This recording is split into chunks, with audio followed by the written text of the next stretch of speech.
That doesn't mean they always got along. Maybe in part their personalities were different. Parley, of course, was older, loved his younger brother. Parley was a much more careful, I suppose, man at caring for his money, his income, where Orson sort of lived, in a sense, in an ivory tower, although I don't know we could quite call it that, but you have the sense that Orson never quite had enough money to make ends meet. And so you find President Young, Brigham Young, always helping out Orson Pratt's wives.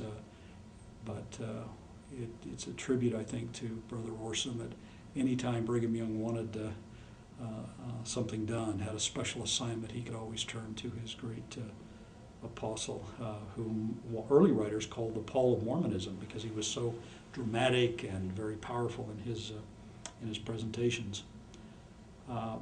We could see that in when time came to make a public announcement of plural marriage in the Special Missionary Conference in August of 1852, when when Brigham felt the time had come. They had practiced plural marriage for more than a decade, but the public had not been told yet. And so it was to Orson Brigham made that assignment, and Orson's public address that was given on August 29th, 1852 remains a classic discourse and spells out most of the arguments that Mormons to this day tend to use for justifying why the Mormons practice plural marriage. And Brigham, I think, knew that once the, quote, cat was out of the bag, that they ought to do the very best they could to defend the practice.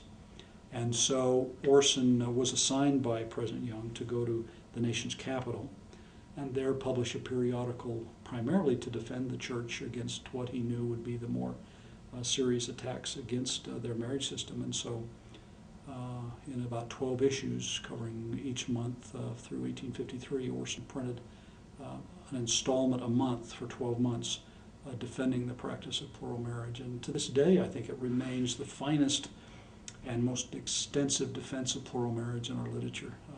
Hardly cited anymore, but it remains, I think, a very, very important statement.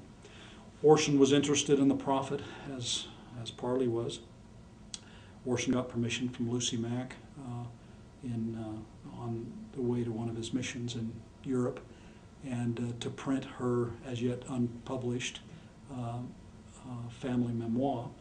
And in 1853, Orson had Samuel W. Richards, who was the church publisher at the time in England, typeset Lucy Mack Smith's biographical sketches of Joseph Smith and his progenitors for many generations. And in many ways, that's the first biography published in the church. So Orson saw how valuable that work would be for helping people understand the prophet's family and the great love, this powerful founding family that was there. And I think his love for that spilled over into his own family, his concern for genealogy work, his concern for communicating with brothers and extended family members when he ever had the opportunity of trying to gather genealogy to make sure that the contributions and the heritages of that family would be preserved.